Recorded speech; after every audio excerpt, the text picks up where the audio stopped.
This is episode 7, Perfect Pitch.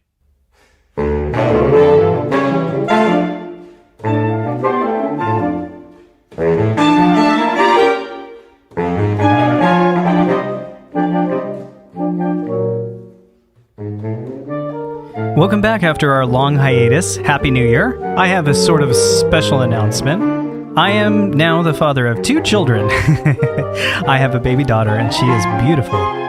This episode with Chris Elchico was recorded last year, and we talk about being a concert performer on tour, auditioning, practice, mentorship, and even working a side gig at a coffee shop.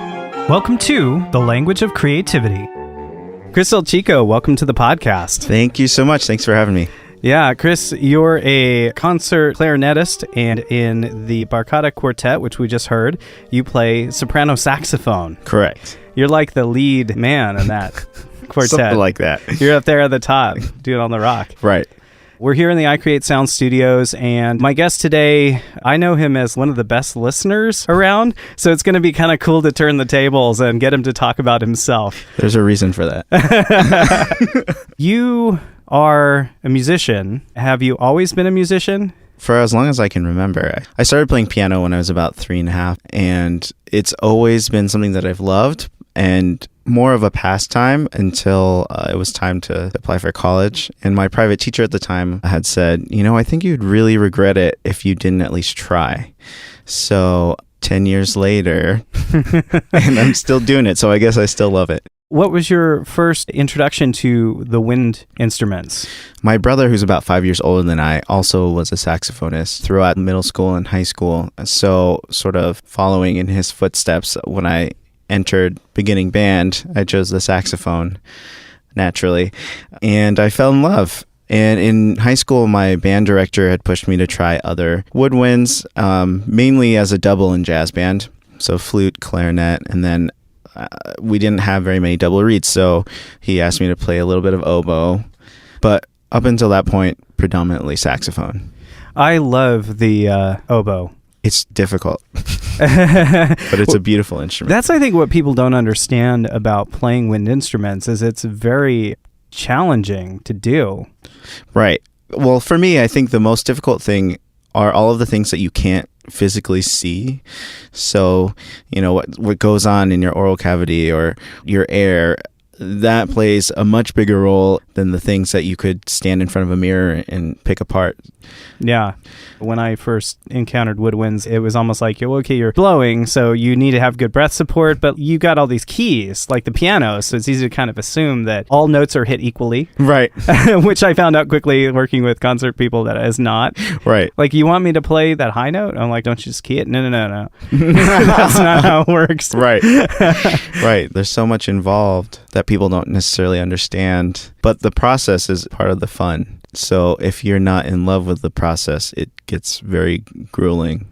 And I think that's probably true for classically based music as well. Correct. A lot of people start with that on accident because that's what the parents want. And you seem to have a love for classically based music. Right. Starting out as a pianist, I naturally veered in that direction. I did dabble in some jazz in high school, but it just never felt comfortable. I was always scared of the idea of creating music without having seen it on the page.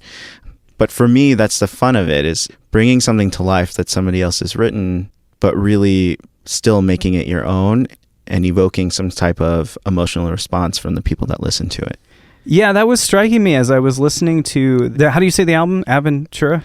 Yeah, Aventura. Okay, so I was listening to Aventura, and one of the things that I was reflecting on was the compositions, and we've had a lot of musicians on the podcast so far because that's my trade, but I've never had a concert musician. And it kind of struck me that your role as a concert musician is to breathe life into the composition, like to hear what's there on the page and embody it.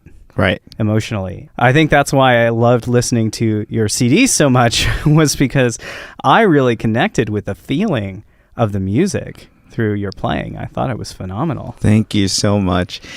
And that's one, the hardest part, and two, the most fun part. at the same time. The biggest thing is just having a clear idea of what you're trying to present. Because if you don't, then the audience is going to be just as confused as you are. But we love having different ideas with the same music and interpreting it in a million different ways and then coming up with our own special way. And hopefully the people that listen to that can understand what we were trying to accomplish. And if it's not necessarily what we wanted, at least something good comes from what they hear. Yeah, that was striking me as I was listening to the album that your quartet put out. Who composed that material? So all of that music was originally composed for saxophone quartet. 2 of the pieces are written by a Spanish composer, David Salieres Quintana. And at the time, our alto player, who was from Spain, had studied with that particular composer, who's also a saxophonist. So he brought that music to us, and that's one of our favorite pieces to play because there's just so much room to be expressive. It's not so cut and dry and in the box as a lot of other classical music, which is very expressive in its own way. But in that regard, we were able to sort of do our own thing with the music and see where it went. It's very emotive. Definitely. Yeah. So one of the things that I wanted to ask you about was the artwork for your album cover. It's amazing. Thank you. So the baritone saxophone player, his best friend's brother is a graphic designer, and we came up with this idea of the world and some of the places that played very important roles in our development from the beginning up until we won this national competition that allowed us to tour in Italy. And we were lucky enough to win the grand prize in 2012. What was that national competition? It's called the Fischoff National Chamber Music Competition. So that included a tour of the Midwest because the competition's held at Notre Dame. So a tour of the Midwest that fall, and then also a tour in Italy. Where in Italy? It was mostly in northern Italy in small towns. We were mainly based out of Imola, but I remember us visiting Alfonsine, places near Bologna, but it definitely was one of the most amazing trips of my life. So you win this competition, you guys get to fly to Italy and perform. Exactly. And everything is taken care of, food, flights, hotels, and we get compensated for performing. I think we had about 7 performances, and it was a 10-day trip. That's awesome. Yeah, it was really amazing to do what I love and not have to worry about anything else, just performing. It's like living the dream for a moment. For like 10 days. Oh, wow. Wow, that's amazing. Bit more about your artwork. I mean, it's just so visual and striking. That was one of the things that jumped out at me about the first piece was like, I see all these structures jumping off the planet and they're geometrical, but your piece was all these chords broken apart into arpeggios happening on different instruments, and there you are on the top, just kind of with the top, right. Oh, yeah. So the artwork, I completely lost track of my thought process. But anyways. He must have been listening to your music, because to me it almost reminded me of, remember on like Windows 98 when you play the media player and then all the like right. The little colors would dance around and like right. There'd be the little spikes doing things to the music. I mean, that's what I felt when I was listening on YouTube. I was listening to it and there's the album cover and I'm like, oh my god, this is what the music's doing. It's like so kudos to your artist. Right. So you said your album is called Aventura? Right. So the reason that we named it that is because it is the Spanish word for adventure. And this was supposed to mark our adventure from the beginning up until that trip to Italy. So all of the pieces that we recorded played integral roles in our development. So not only did we think that it would make a good album as the music collectively, but every piece meant something special to us. You guys are kind of reaching into some composers that maybe people aren't familiar with. Yes. So David Maslanka, who is an American composer who unfortunately passed away a couple of years ago, but has written a lot of works for wind ensemble, a few more works for saxophone quartet and for saxophone. And then the last composer on the CD is David Werfelman, who is another American composer, and that is just a beautiful piece. It's a minimalistic piece that really showcases the intricacies that saxophone and that type of ensemble can play in. What is your favorite piece? They're all so different. They are. Recitation book by David Maslanka. It's a probably about 25-minute work originally written for saxophone quartet by an American composer who's very influenced by Bach. The fifth movement of that piece is very overplayed, but it's one of my favorite pieces for saxophone quartet, and it's one of the funnest for me to play. I would say that, or the Spanish pieces were just so fun to work on and so different from what we normally get to play. So one of those.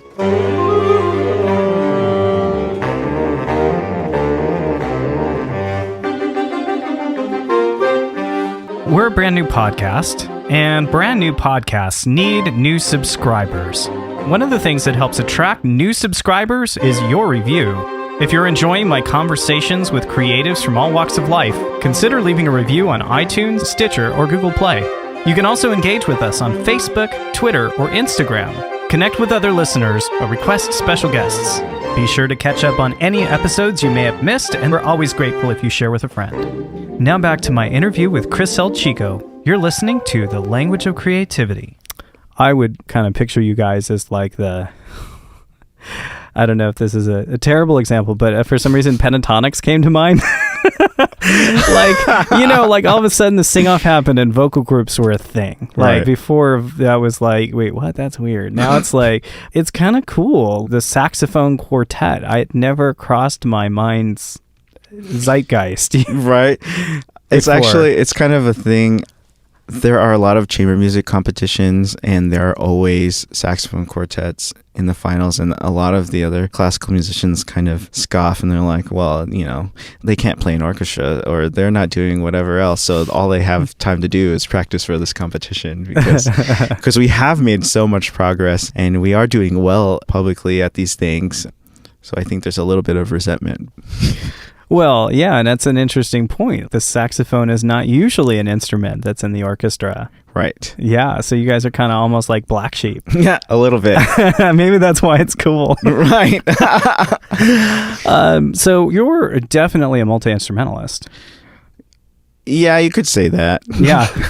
But, the question with classical musicians, I see this with string players all the time, is how well you play the instrument. Right. How different are oboe and soprano sax? A lot of people don't know. Soprano saxes are straight. They're not curved. Like everyone thinks of like a tenor sax when they think of saxophone, alto sax. But the soprano sax and the clarinet, do they kind of share the same register in terms of the notes they play? They do. So let's talk about soprano sax versus clarinet. The bore, I'm going to get really technical. It's going to be kind of boring, but so the bore, the shape of the instrument is different. Saxophone in general is a conical instrument, which allows you to have an octave key so that all of your fingerings are the same for the most part, whatever register you're in. Conical, shaped like a cone. Exactly. Yes, okay. The clarinet is a cylindrical instrument. So instead of an octave key, we have a register key so that whenever you're playing a specific fingering, it goes up a 12th instead of an octave. Oh. So in that regard, they're very different. Up a 12th, not in semitones, but in whole notes? Whole steps, yeah. Wow. So yeah, larger than an octave. Correct. Yeah. So that leads the clarinet to have a much larger range. So unfortunately for the saxophone, much smaller. But in regards to saxophone to oboe, their range is pretty similar. And the oboe is also conical as well. But the production of sound is somewhat different.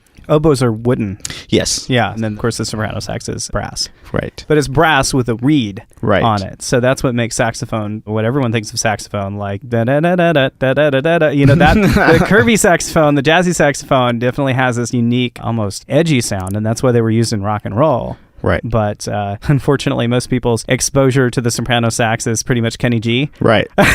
Right. Tell me why that's a bad thing. It's not a bad thing. I mean, kudos for him. He's successful and probably very comfortable with his life. What is like one or two of the single coolest things you've learned from your instructor? What's his name? His name's Burt Hara. Uh-huh. So as a clarinetist, I study with the associate principal clarinetist of the LA Phil. So Wow. I get to watch him perform, and that's just as inspiring as seeing the whole group. He is absolutely amazing. And he's just one of the most genuine, caring people that I know. And that's not to say that I don't get my ass handed to me in every lesson that I play for him. Because he's very straight to the point and very blunt with me, because that's what I need. But it's in a very caring way, and it's in a way that lets me know that he believes in what I'm doing and what I'm capable of doing. So I guess in terms of teaching, that's one of the biggest things that I've learned from him, is how to be a very straight and to the point teacher with my own students, but it has to come from a very caring and loving way, because they have to know that what you want is the best for them. Right. And not to just point out what they could be working on. Well, how did you even meet him? So after my master's, I auditioned at Cal State Fullerton to do an arts diploma because I wanted to study with him specifically.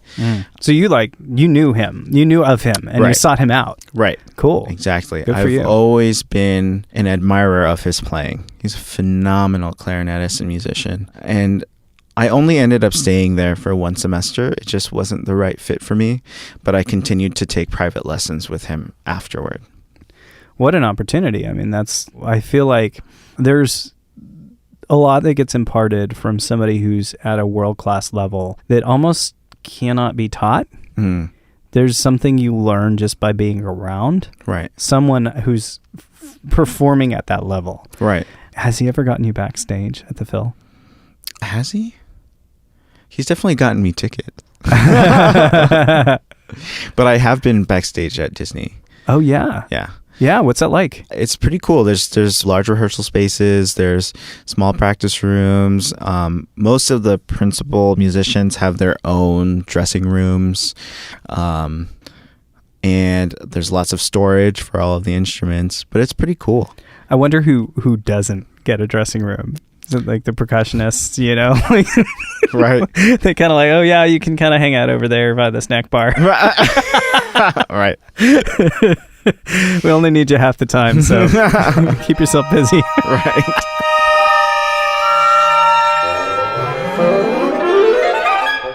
I mean, I think the impression can sometimes be that classical-minded people have a much higher, refined idea of what good playing is. Right. I try to refrain from saying higher because I don't want to box myself into that, but I would like to think that they have a very specific idea of what is good. Yeah. Would you say almost limited? I would say that does come into play with some people. Yeah. So it just depends on the And then you have Yu Wang and Yo-Yo Ma, where they just have like a blast with it, and somehow they get away with it, and everyone's like, oh, they're the rock and roll pianist in classical music, you know? Right. Oh, Yu Wang, she's amazing. She is absolutely incredible. Amazing. Yeah. She has some of the best facility I've ever heard on the piano, but like also incredibly musical and so much range. We saw Yo-Yo Ma, and what I noticed about his performance was when I stopped listening to the sound and started looking with my eyes, which I don't usually do. I'm a very auditory person. It was like all of a sudden I saw how much fun he was having. Mm-hmm. And it was like he was just, you know, they talk about that flow state, like he's like there. Right. I mean, he's just embodying the music and just fully enjoying every performance. Right. It blew my mind. It's one of the things, if you've never seen it, this could be a bucket list item. Yeah. Yeah. Definitely. Well, I think a thought popped into my head. For me, for example, I've been auditioning for orchestras so that I can be concertizing more regularly. But when you go through that process, everything is behind a screen. This is the audition process? Yeah. Tell me about that, because I'm not familiar with that. So generally there's anywhere between 2, 3, 4 rounds of playing for a panel that can be 5 people, it could be 10 people. And usually the first and second rounds are behind a screen, so that the only thing that they're paying attention to is what you sound like. But it's funny that you mention the visual aspect of performing, because that's not so much a part of the audition process. But once you become part of a group, that plays a big role in how you dress, how you look, how you move. So it's kind of interesting. The process behind getting one of those positions and then actually playing the position is much different. We were lucky enough to get some great tickets to the LA Phil at Disney Concert Hall. And it's cool how each series that they do, they approach completely differently in terms of the ensembles and the staging. One of them, we had a cornet actually come up to the wing in the balcony where we were and play from the top. Cool. It was really cool. And so, I think modern audiences are sort of demanding that more now in a way. And I feel like classical music is more accessible to the modern audience than it ever has been. So it's a really beautiful experience. If you've never had the chance to attend a good concert like that, I would highly recommend in person. It really is a felt experience. Right. Well, and being in LA, there's just so much opportunity to see something like that. We have one of the greatest symphonies in the world, and you can get very reasonable price tickets to go see something so incredible. I guess that's what's unique about classical music too, is you have this large ensemble. You do have your soloist, but the orchestra really has to kind of move as one entity. Right. You just have to be so connected, having your eyes and your ears so open from one end to the other. It's pretty amazing to see that many people just so well in sync. If you really think about it, it's just how often do you get to participate in something like that in everyday life? What does that feel like? For me, it's one of the most enjoyable things. We are all working for a common goal and all enjoying what we're doing and creating something, whatever it might be, frightening, beautiful, sad, joyful, for a common purpose, for everybody to be moved by or have their day be better. I think that's incredible.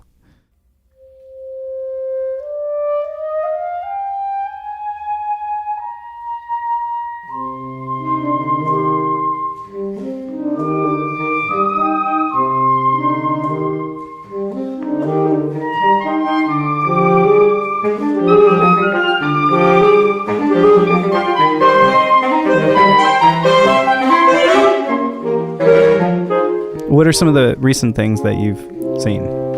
I saw them perform Stravinsky's Firebird Suite, and that was absolutely incredible, of course. Especially since I've been auditioning, that's one of the major excerpts for our instrument. So it's nice to sort of see the whole picture together rather than playing by myself in my room. So when you audition, are you alone? Yes. Oh, wow. And now you just got back from a trip. You did 1 or 2 auditions back east, right? Right. I had 2 auditions, one for the Rochester Philharmonic and one for the Hartford Symphony. And this has been kind of, as far as I've been talking to you for, 8 months or more, you've been kind of working through various auditions. How did it go? The Rochester audition did not go as well as I would have liked. Oh, no. But that's part of the process. I can't hold myself back and just stay upset. I have to keep moving forward. Yeah. Unfortunately, that was my first audition, so I was a little bit down that day. But 5 days later, I auditioned for the Hartford Symphony and advanced to the semifinal round. There were 8 of us, and unfortunately, I didn't make it to the finals. But I learned so much from this trip, and I actually have another audition in about 2 weeks, and I'm excited to put all of those things to work that I've learned, and really see what I can accomplish with a sort of like newfound self-confidence as well. So there's a lot of struggle that goes into the times where you're working towards something that you want, and then you have to come back to the daily life. The daily grind. Yeah. And so let's one of the more positive aspects of that is that you also teach music. Right. I am able to teach where we live, and I've grown to really love teaching. I teach mostly like high school and middle school students, and it's not just about the music. It's about the relationship with the student. It's about teaching them various skills, not only how to play their instrument, but just life skills, which I didn't really necessarily think about that when I was first starting to teach probably 10 years ago, because I was so scared about screwing up. But now that I've come into my own a little bit, I'm really enjoying getting to work with kids and see their growth and see their confidence grow. And it's so cool that I get to be in that position now. Like, having looked back at my childhood and having various teachers, I thought about how much they influenced me, not only as a musician, but as a person. And I'm so grateful that I get to do that for kids now. It's really important. I think kids need mentors outside of their home. And so coaches, music teachers, the life skills that you learn of going through something that's hard and I would hope as a teacher, like trying to maintain the love for the process. And like you said, sometimes an instrument is challenging, especially when it's even guitar, but when it's not just guitar. Right. Yeah. And what makes these kids stick with it? I think as a teacher, you have to have a pretty high degree of empathy and also understand, what their home life is like, what they're going through, what grade they're in, how many classes they're taking, and have a good balance of the things that they need, but the things that they love to play. And if you can allow them to do that while work on their weaknesses, there's something that always brings them back to playing their instrument. Yeah. Empathy is a word I would definitely use to describe you. And, so now let's talk about the not so cheery side. You have another job. That is how I know you. Right. And I think, you seem to have such a good attitude about it that I would assume you enjoy your other job. I do. Definitely. And it's okay to mention what it is, because I think it's going to resonate with a lot of people who have to have a day job in the middle of pursuing a dream. Right. So. I'm also barista at a coffee shop, and I have to wake up at 3:45 in the morning to get to work at 4:30 a.m., which is probably the worst part about it. But otherwise, I really do enjoy my job. I love all of the regulars that come in, and I love keeping up with their daily lives.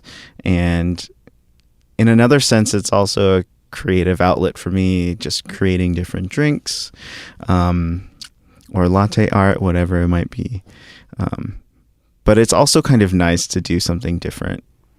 Like completely different than... Yeah. Yeah. That's actually true. I find that when I didn't used to do a lot of work with my hands, but now that I've built a studio, even just the process of cutting wood, sometimes it's like, here's something that has a finite outcome. Right. Nobody's going to judge me based on like the minutia of how I cut this wood, or, it's like there's a clear point where you're done. Right. And you're like, all right, I just cut 4 squares of wood, done. Right. And you do bring in so much heart and soul to your work there with everyday people. And I think I will say with the drinks, because I can say to you like, hey, I just need something different today. And you're like, all right, I gotcha. Right. Yeah. It's cool. Working at a place like a coffee shop, you see the same people every day. People have a schedule, and they need what they need at the coffee shop. And that's great. It's a great opportunity for me to, one, work on my people skills, and two, just to be a normal person and to understand other people better. And if I can help them through a cup of coffee, great. Or maybe they just want somebody to talk to. Great, Mm-hmm. Those are the things that I love the most about my job. in a way, some of us have joked it's kind of like Cheers. Right. There really is a community out here where we live, and it's been really cool. I met Jen Fisher from episode 2 through the coffee shop. I've met some other guests that have been on, and so not all my guests are from the coffee shop, but it's actually kind of noteworthy that there are so many artists that are a part of that little community out in the middle of boondocks where we are. Right. So how many years have you been doing that? Maybe 2.5, almost 3. Mm-hmm. So what was the point where you said to yourself, okay, I gotta get another job? It was probably a year or two after I finished my master's degree. You have this, you lay out your life and you have this plan, and you realize that things aren't going to go according to that necessarily, and I needed some money, and I fell into this job because I had some friends that worked there, and it turned out that I loved it and I was good at it, and here I am. That's awesome. What has been the most surprising thing that you've learned about yourself, or let's say just about people, through working at a coffee shop? I have learned a lot of patience. And I think I could learn that through my music as well, but you meet so many different types of people at a place like a coffee shop that you really have to stay calm and be patient with everybody, because you don't know what they're going through. You don't know what they might be thinking that day, and perhaps we get some customers who aren't particularly nice, but that's okay, because it's not my job to judge how they act. It's my job to get them what they need. Yeah, and when you see people at 5 a.m. and not everybody's at their best, right. You strike me as one of the most chill, easygoing, open to all people's stories, really there to help and support kind of person. It's really cool. I enjoy the opportunity to get to know you a little better. I was talking to you before the interview that this is a stretch for me because this is one of the first times where I'm interviewing someone who I'm just getting to know and who I'd like to know. So I think, why don't we just get to know you a little bit more? So tell me about your growing up. Tell me about your family life. What was that like? Sure. So let's start with, I'm Filipino. Both of my parents immigrated from the Philippines. And so it was really neat to grow up with that culture mixed with American culture. And I wouldn't be able to tell you specifically how that differed, because that's all I know. But I had a strong sense of family. My mom was one of 11, or is one of 11. Wow. 6 of her brothers and sisters live in the LA area. So most weekends were spent at my aunt or my uncle's house. So that was great. My parents were very strict with school and music. Well, basically whatever I did. And I was one of those kids that sort of did a little bit of everything. I did basketball, I did karate, I was in Bible study, I did piano lessons, I was in saxophone lessons. So I was all over the place as a kid, but I'm so grateful for it now. I think I'm more well-rounded than I would have been, and I have a better idea of what I like and what I don't like. I probably wouldn't say that at the time that I was growing up, but other than that, my childhood was pretty strict, but good. Yeah. And then after high school, I ended up going to UCLA for my undergrad. I majored in music, in saxophone performance specifically. And then after that, I went to Indiana University for my master's, where I did a double major in saxophone and clarinet. Oh, wow. So you pretty much decided that was the path. Yeah. At what point did you really realize that was what you were going to do? So I had mentioned that my private teacher sort of pushed me along that road just to begin with. But my first year at UCLA, I had some small successes. And I really thought to myself, I think I can do this. And it just took a small push. And I think all along I had wanted to do it. I've always been a creative person. But I just needed that little bit of extra confidence to continue on this path. Mm-hmm. So from there, I just thought, okay, I don't see my life being fulfilling unless I'm playing music. Did anybody ever say to you, like, Chris, being a musician is great and everything, but you're not going to make any money at it. Like, just find something else like accounting or... Plenty of people. My parents were not the happiest when I had decided to do music in the first place. Yeah, I think... Why do you think that is? I think they were just scared. Right. They wanted me to be comfortable, and that's fair. Like, they came to this country for our family to be comfortable and to be happy. And, so that was on their mind when I was becoming an adult. And so most of my family is in the medical field. And so it was kind of a surprise because as a kid, I was like, oh, I want to be a doctor, blah, blah, blah. And it didn't quite work out that way.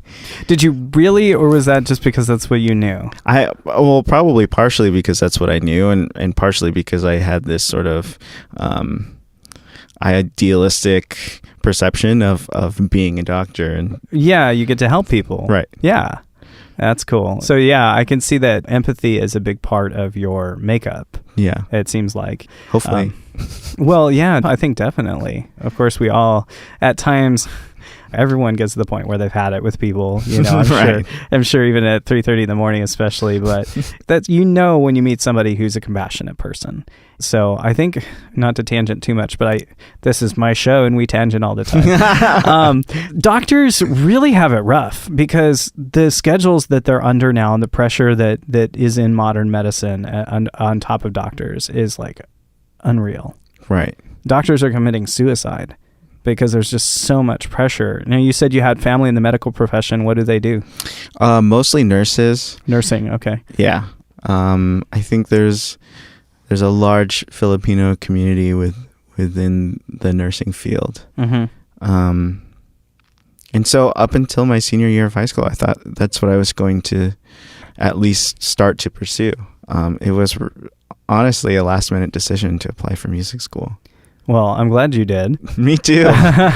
Did you ever try, with a very type A drive, doing all the things that you do, did you ever try to say, I think I'm going to try to do nursing and music? No.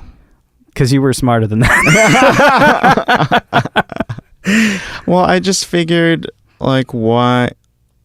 Okay, if I did that, then am I really 100% committing myself to the thing that I'm passionate about? Right. So I thought, if I'm going to give this a try, I'm going to do it 100%. And so I'm still here giving it a try, but I'm still doing 100%, and I'm still completely in love with what I'm doing. Even though you've seen me have rough days, but those are small lapses. Yeah. Well, the rough days are a part of it, and it must have been hard coming back from another round of auditions and not making the cut. Yeah. Generally, I come back from auditions pretty bummed out. But this round of auditions seemed different. I feel like I've had sort of an aha moment where I'm a place in my preparation that I have. Honestly, this past trip, I found some self-confidence in my own playing, and that wouldn't have come about if it weren't for the process. I think it's easy as a musician to get impatient with that process, but that's part of it, and we have to go through that to get where we need to be successful, or at least as part of my journey thus far.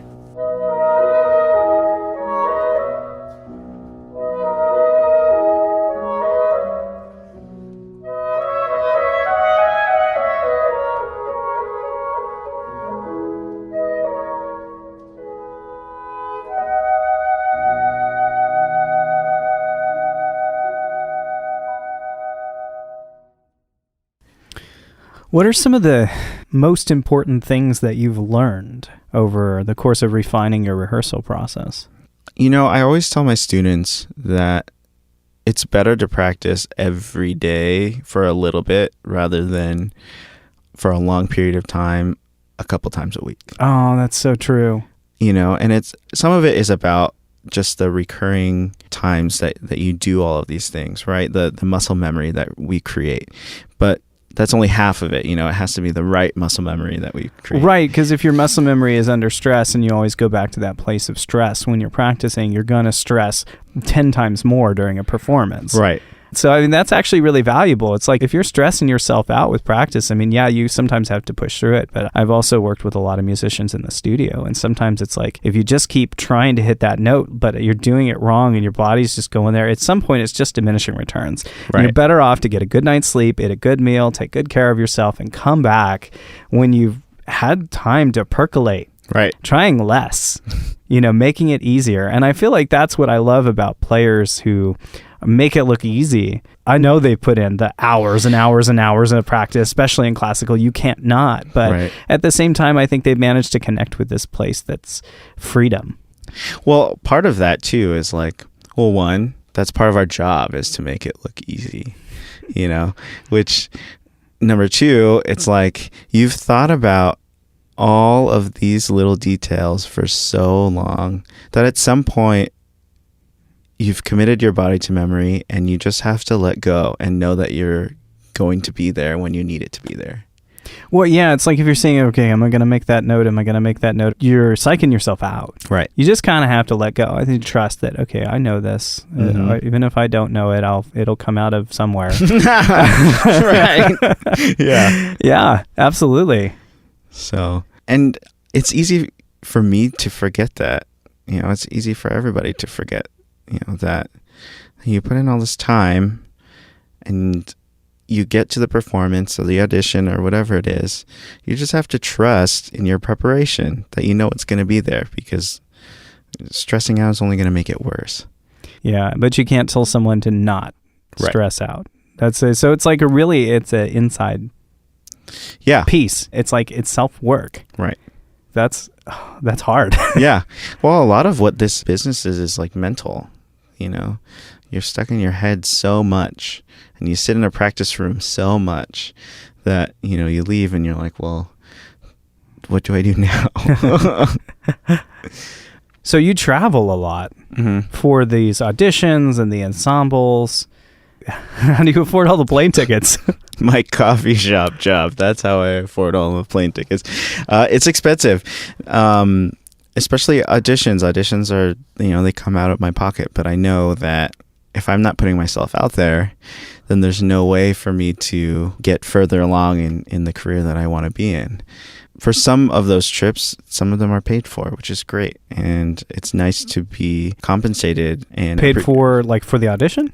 Let's say my quartet has a performance, or if I have, for example, I have a gig in Pennsylvania coming up. Those things are usually taken care of. That's something that we like to ask for since we're so spread apart. So that's nice. It always feels good to be appreciated and compensated for our travel. Tell me more about the other guys in your Burt Hara quartet. Okay, so the alto player, he lives in Hartford. He did an artist diploma at the Hart School of Music. Mm-hmm. And so now he is getting ready for an audition with one of the military bands. And in the meantime, he's just living and working at a restaurant, just as, as the daily grind. Our tenor player is currently doing a doctorate at the Hart School of Music in saxophone as well. So his main priority is to teach at a university, which is something that's pretty common with classical saxophonists. That's sort of the ideal route for us because that's the most stable career. Mm-hmm. And then our baritone saxophone player plays with the Army Band in DC, the ceremonial band. So he does all of the funerals and different events that happen in the DC area. So you guys live all over the country? Yes. And how does that work? You guys have to travel to get together, and what do you do? So we have to get together depending on what we're playing. Let's say we have one concert. We'll get together a few days beforehand and put together 60 to 90 minutes of music in those few days. meaning that we've had hours of self-practice and score study and writing in cues in our parts of other people's parts. And then we play the gig and then we go home. Did you kind of stay in touch with those guys like off time in betweens? Yeah. Those guys are some of my best friends, and which is why the group works so well. Because we have that personal relationship, and it shows in the way that we play, I'd like to think. You're really good. Thanks. I'm impressed. Have you ever had trouble traveling with your instrument?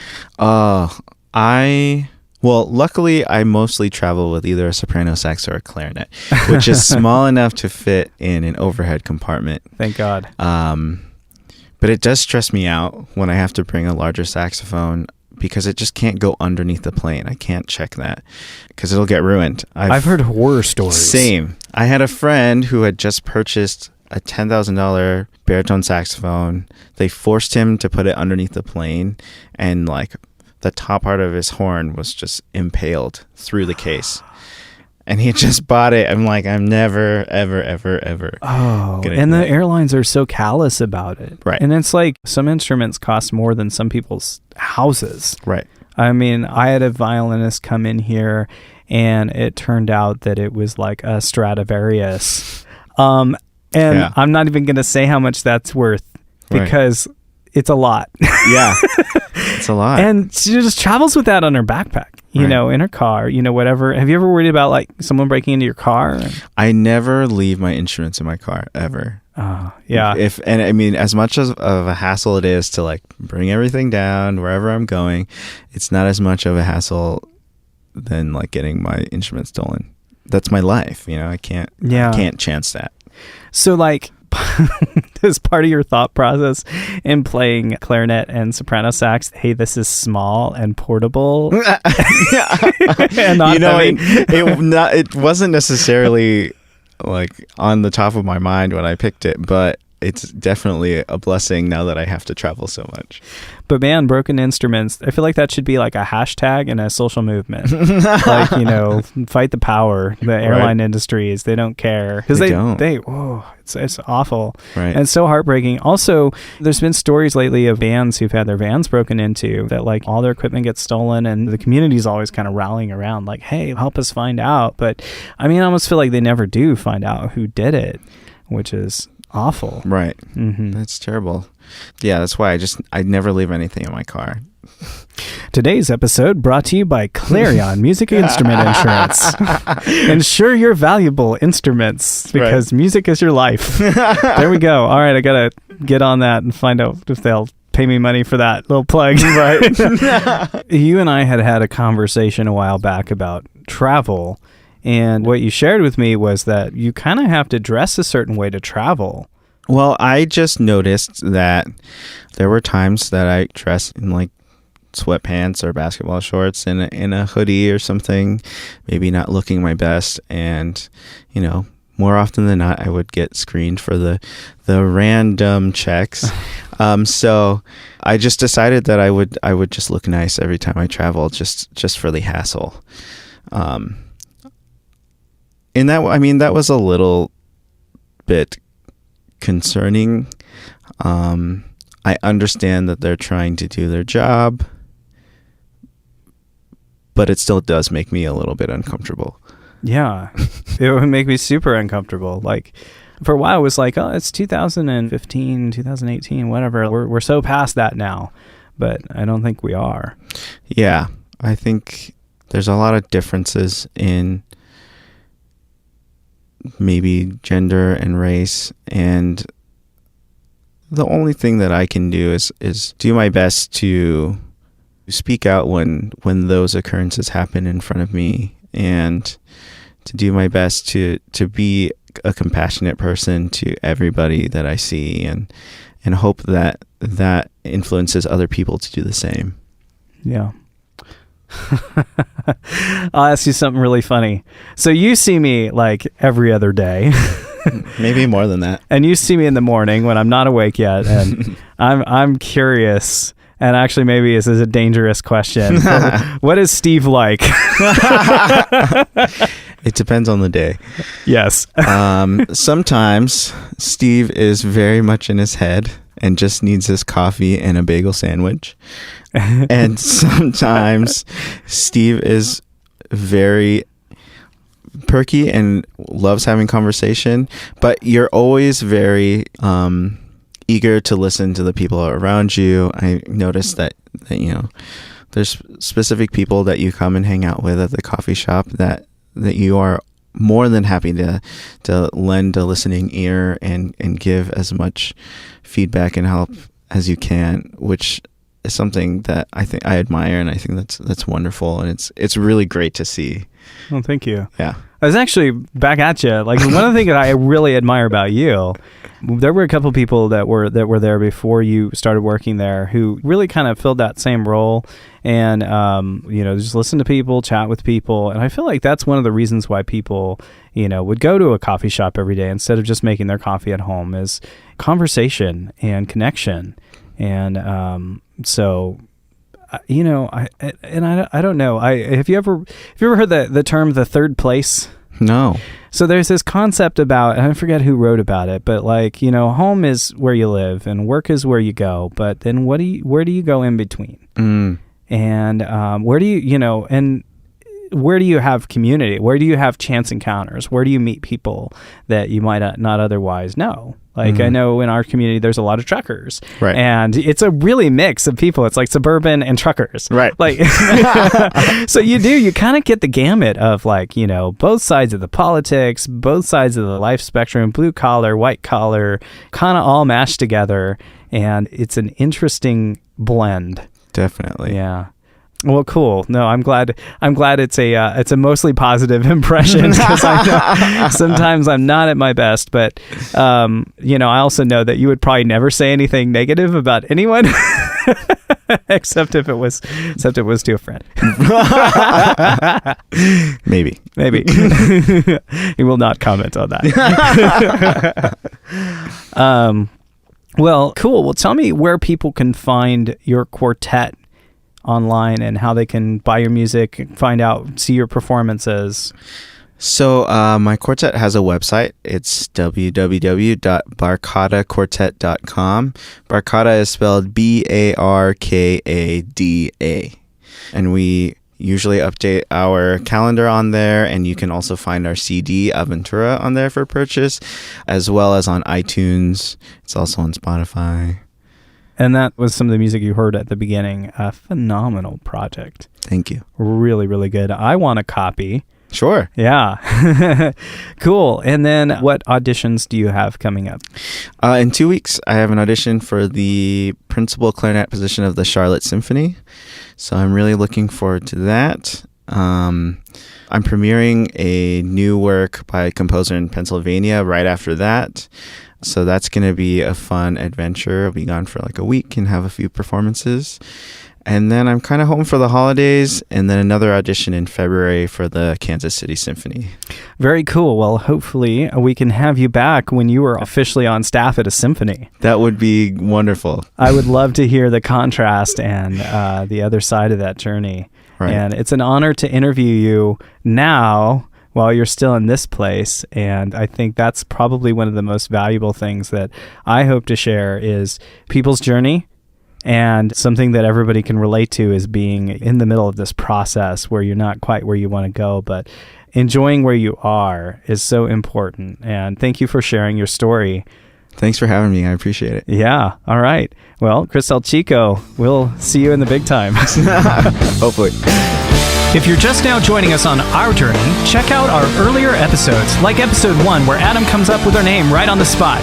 More interviews with creatives from every art form coming soon. I'm Steven Leavitt, and this is The Language of Creativity. Thanks for joining us. So just come out and play. You'll have a grand old time. There's nothing wrong with my life. I'm doing what I want to do.